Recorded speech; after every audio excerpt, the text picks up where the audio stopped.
नमस्कार दोस्तों, स्वागत है आपका आज के मुख्य समाचार में, जिसमें सबसे पहली और बड़ी खबर में आपको बताएंगे कि बीजेपी को बड़ा झटका। 40% विधायक यहां पर हो चुके हैं रिपोर्ट में फेल, जिसके बाद पार्टी में जबरदस्त फूट के संकेत। दूसरी खबर में आपको बताएंगे कि कांग्रेस का बड़ा दावा, बीजेपी उम्मीदवारों का चयन नहीं कर पा रही है और कर्नाटक में मंत्री विधायक भी चुनाव लड़ने को तैयार नहीं बीजेपी के टिकट से। तीसरी खबर में आपको बताएंगे कि लोकतंत्र को रौंद रहे हैं ये लोग। चिदंबरम का केंद्र पर बड़ा हमला, राज्यपालों की नियुक्ति और कार्यशैली पर उठाया सवाल। चौथी खबर में जिक्र होगा कि कपिल सिब्बल का बीजेपी पर निशाना, कहा अमीर और अमीर होते जा रहे हैं, गरीब गरीब हो रहा है। और पांचवी खबर में आपको बताएंगे कि कैश, शराब और सोना, कर्नाटक चुनाव से पहले जहां पर पैसे बांटने के लिए 70 करोड़ रुपए लाए गए थे, जिसे जब्त कर लिए गए हैं। दोस्तों, हर एक खबर की गहराई में आपको ले जाएंगे, लेकिन उससे पहले वीडियो को लाइक करके कमेंट में लिखिए जय हिंद, और रोज की इस प्रकार की खबरों के लिए चैनल को सब्सक्राइब कर लीजिए। दोस्तों, आपको बता दें,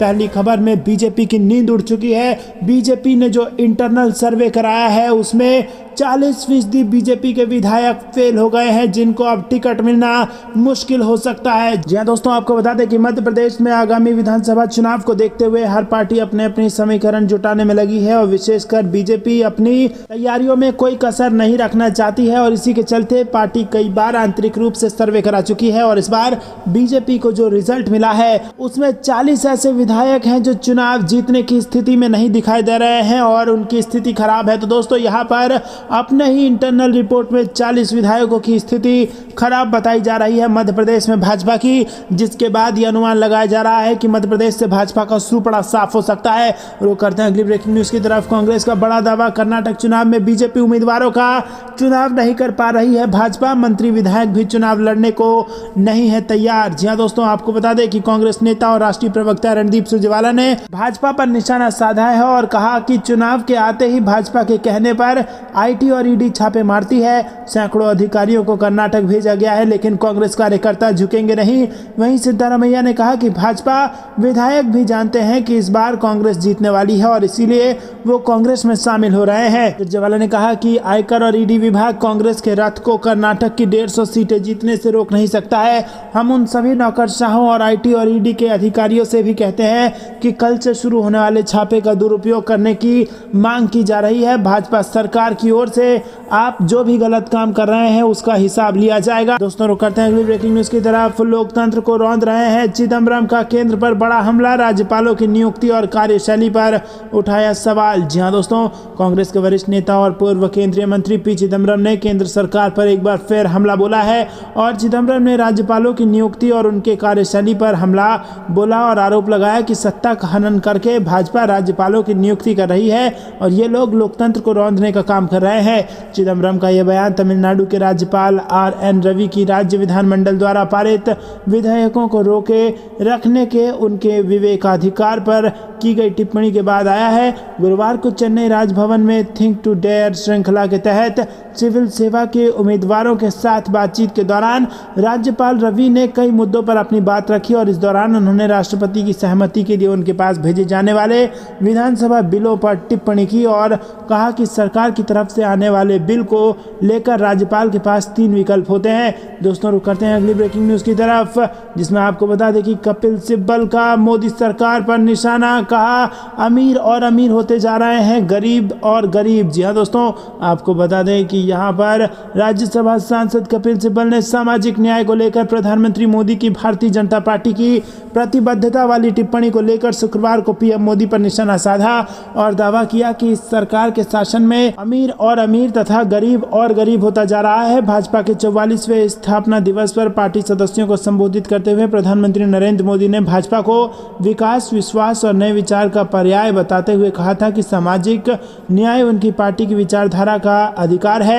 कपिल सिब्बल ने बीजेपी सरकार से जुड़े कुछ तथ्यों को सामने रखते हुए ट्वीट किया कि बीजेपी सामाजिक न्याय के लिए जीती है और इसका पालन करती है, लेकिन 2012-21 से देश की 40% संपत्ति केवल 1% आबादी के पास गई है। 2022 में अडानी की संपत्ति में 46% की वृद्धि हुई है।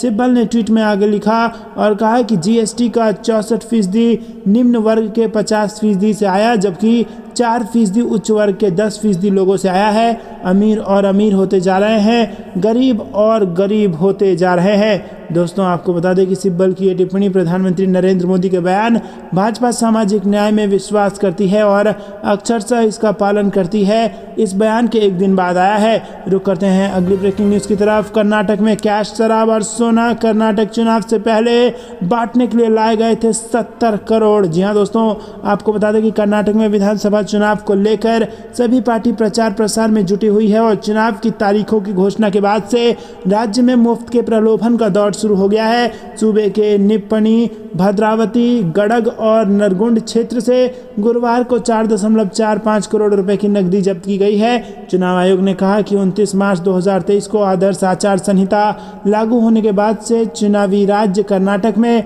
अब तक कम से कम 70 करोड़ रुपए की नकदी, शराब और कई सामग्री जब्त हुई है। कर्नाटक के मुख्य निर्वाचन अधिकारी कार्यालय ने एक प्रेस रिलीज में कहा कि जब्त की गई राशि में नकदी, शराब और मुफ्त में सामग्री के रूप में 12 करोड़ रुपए शामिल हैं। जब्त की गई सामग्री में नकदी, शराब सामग्री, ड्रग्स मिलाकर कुल 70 करोड़ 36,17,467 रुपए के सामान शामिल है। रुक करते हैं अगली ब्रेकिंग न्यूज़ की तरफ। हो जाइए सावधान, देश में बेलगाम हो रहा है कोरोना। 24 घंटे में 6,000 से ज़्यादा नए केस मिले। संक्रमितों की संख्या 28,000 के पार। जी हाँ दोस्तों, आपको बता दें कि देश में लगातार कोरोना वायरस का कहर बढ़ता जा रहा है। ऐसे में आपको सावधान रहने की जरूरत है। केंद्रीय स्वास्थ्य मंत्रालय की ओर से जारी ताज़ा आंकड़ों के मुताबिक देश में पिछले 24 घंटे में कोरोना के 6,050 नए मामले दर्ज किए गए और इसी अवधि में 3220 संक्रमित मरीज ठीक भी हुए और इसके साथ ही महामारी से उभरने वालों की कुल संख्या 4,41,85,858 हो गई है। रिकवरी रेट फिलहाल 98.75% है। डेली पॉजिटिविटी रेट 3.39% है, जबकि वीकली पॉजिटिविटी रेट 3.02% है। वर्तमान में सक्रिय मामलों की संख्या 28,330 है और इसी अवधि में 1,78,533 कोरोना टेस्ट किए गए, जिसके चलते अभी तक कुल मिलाकर 92.25 करोड़ कोविड टेस्ट किए गए और पिछले 24 घंटे में कुल 2334 वैक्सीन की डोज दी गई है, जिससे वैक्सीनेशन की कुल संख्या 220.66 करोड़ हो गई है। रुक करते हैं अगली ब्रेकिंग न्यूज़ की तरफ। पुरानी पेंशन पर केंद्र सरकार का बड़ा कदम। वित्त मंत्री निर्मला सीतारमण ने संसद में किया ऐलान। जी दोस्तों, सरकारी कर्मचारियों की पुरानी पेंशन योजना को बहाल करने की मांग पर सरकार की तरफ से बड़ा फैसला किया गया है। कर्मचारियों के पेंशन सिस्टम की समीक्षा करने के लिए एक समिति गठित की गई है और ये समिति वित्त सचिव टीवी सोमनाथ की अगुवाई में गठित की गई है और ये समिति सुझाव देगी कि क्या सरकारी कर्मचारियों पर लागू राष्ट्रीय पेंशन प्रणाली के मौजूदा ढांचे में किसी तरह की बदलाव की जरूरत है या नहीं। दोस्तों, ये थी शाम तक की सारी जरूरी और बड़ी खबरें। अंत तक बने रहने के लिए बहुत बहुत धन्यवाद। जाने से पहले वीडियो को लाइक, चैनल को सब्सक्राइब और बेल आइकन दबाकर कमेंट में जय हिंद जरूर लिखिएगा। जय हिंद, जय भारत।